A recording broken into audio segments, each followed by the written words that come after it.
자, 안녕하세요. 5월 13일 매식경 시작하도록 하겠습니다. 자, 저한테 메일로 매식경이 아직도 뭐냐고 물어보는 친구도 있길래 한번 말씀드릴게요. 매일 10분 경제를 줄여서 이제 매식경이라고 시작한 거고요.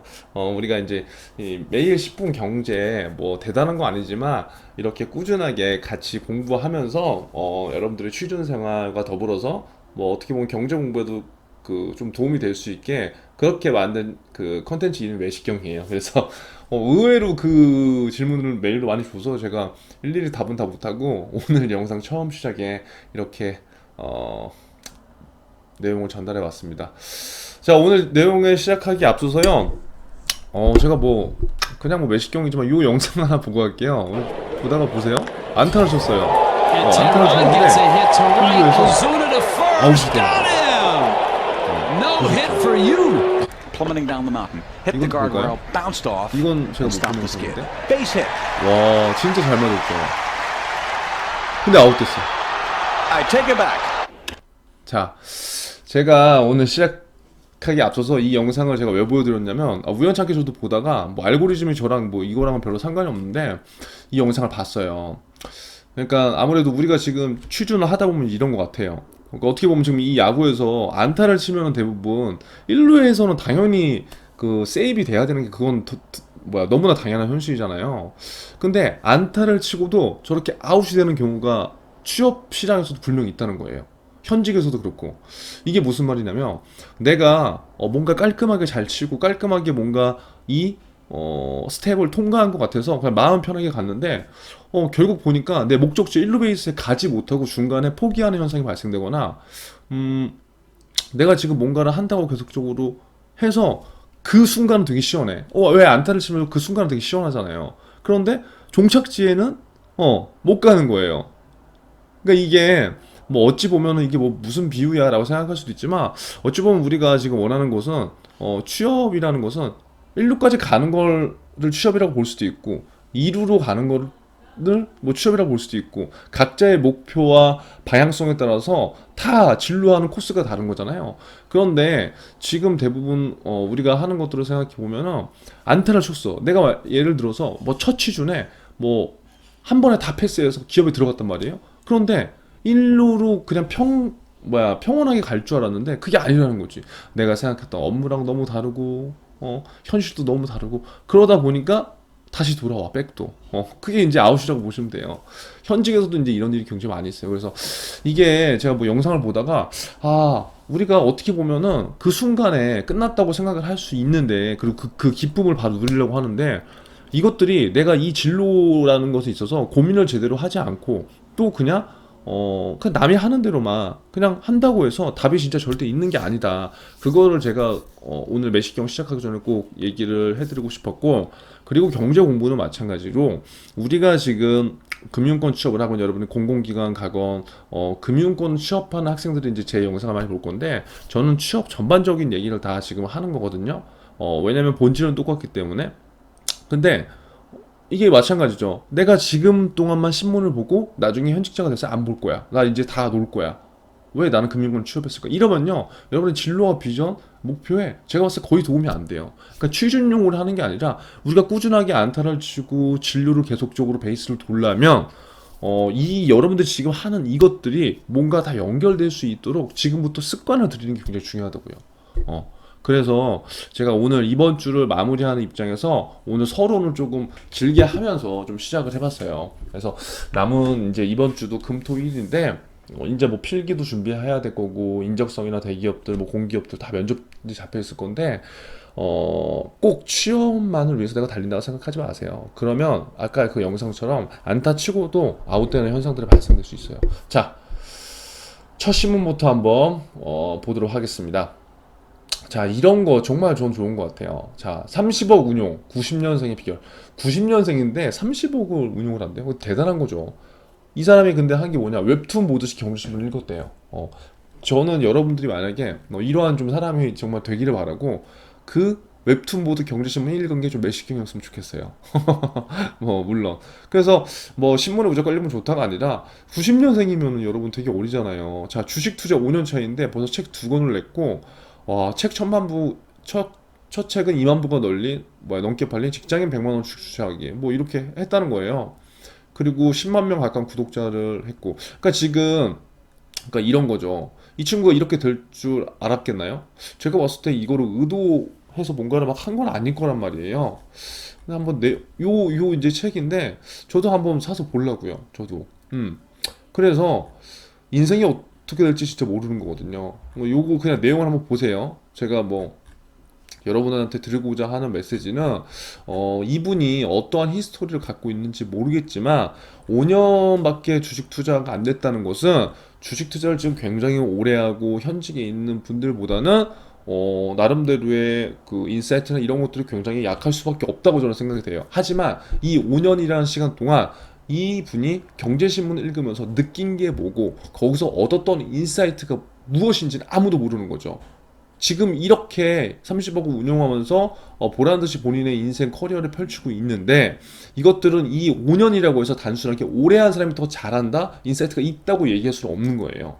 그러면 그 시작은 지금 경제신문으로 지금 시작을 한 거고 여기에서 어떻게 이분이 생각을 연계시키고 학업을 어떻게 하고 어떻게 연계를 시켜서 이렇게 책까지 내고 이러한 것도 했는지 여러분들과 같은 MZ세대이기 때문에 뭐 책을 읽어보시던 뭘 해보시던 한번 그러면 굉장히 좋을 것 같아요. 그래서 지금 경제신문은 꼭 여러분 우울하게 읽지 마시고요. 공부하듯이 읽지 마시고 내가 그 나중에 돈 관리를 한다는 생각으로 꼭 읽어줬으면 저는 하는 바람입니다.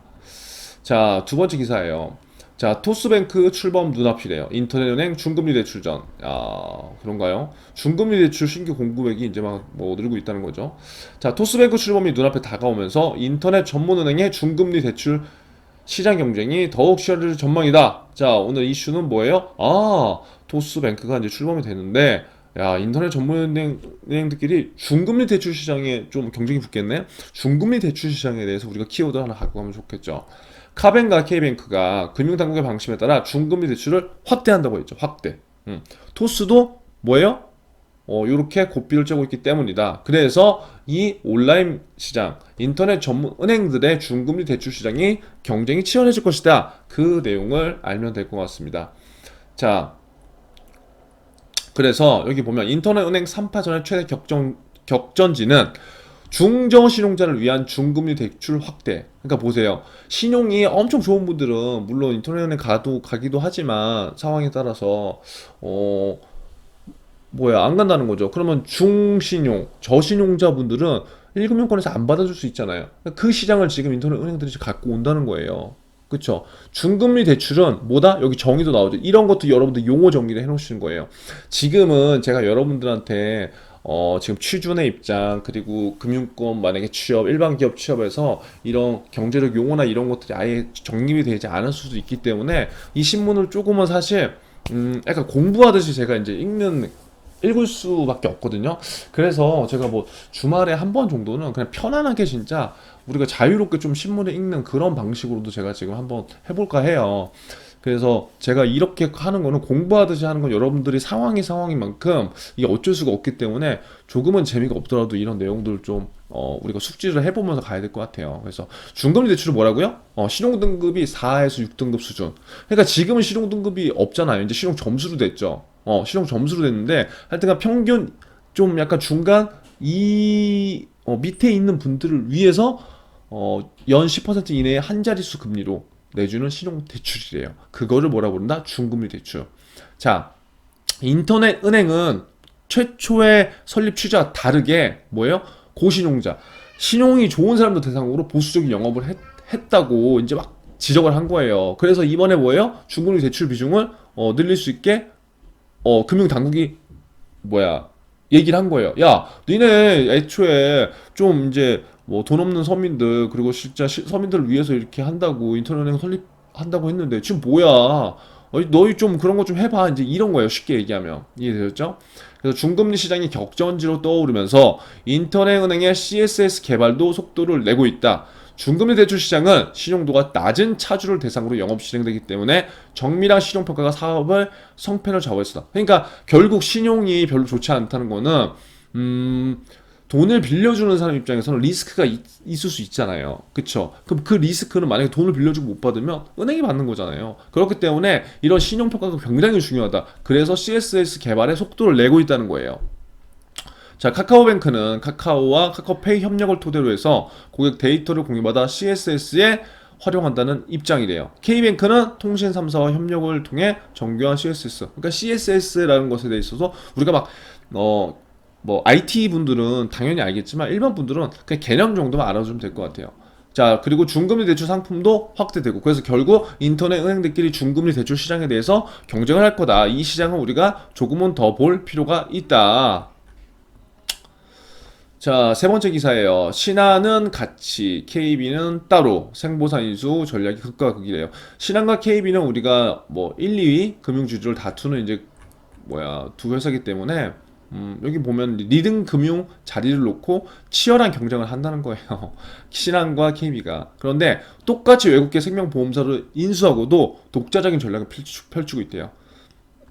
신한생명은 통합, 시너지 극대화를 위해 오는 7월 오렌지 라이프와 통합사인, 그러니까 지금 되게 어렵죠 이거 여러분. 그러니까 지금 신한생명이 있는데 신한생명이 있고 오렌지 라이프라는 회사가 있어요. 그러니까 여러분이 그것까지 알 필요 없지만 두 개의 회사가 합쳐져서 신한 라이프로 그냥 간다. 그렇게 통합해서 간다고 알고 있으면 돼요. 그런데 KB는 뭐다?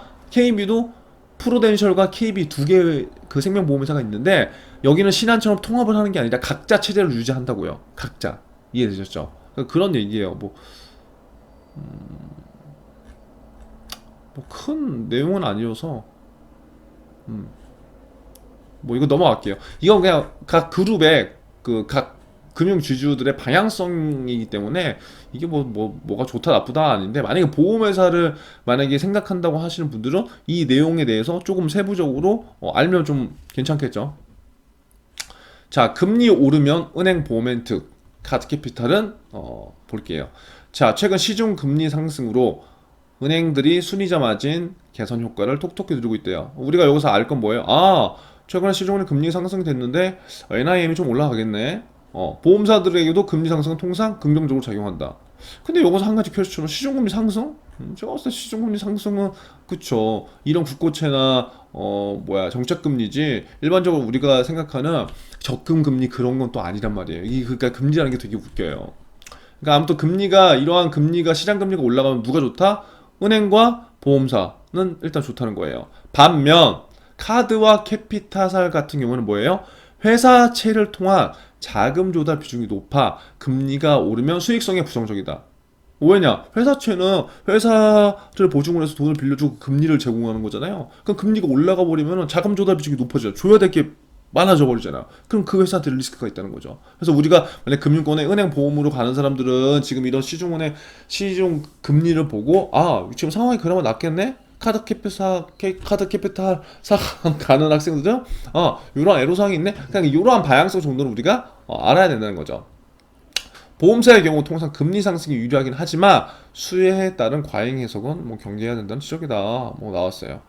자, 시중 금리 상승은 은행의 NIM 상승으로 이어져 실적에 긍정적으로 작용한다. 금리가 오르면 NIM이 상승하는 것은 NIM을 구성하는 순이자 마진과 유가증권 이자가 늘어나기 때문이다. 그러니까 만약에 이런 게 이해가 안 되면 일단은 그냥 외우는 게 나아요. 자, 그냥 정리를 해보는 거예요. 금리가 상승이 돼? 그러면 NIM이 올라가네? 그럼 이 NIM을 구성하는 게 뭐야?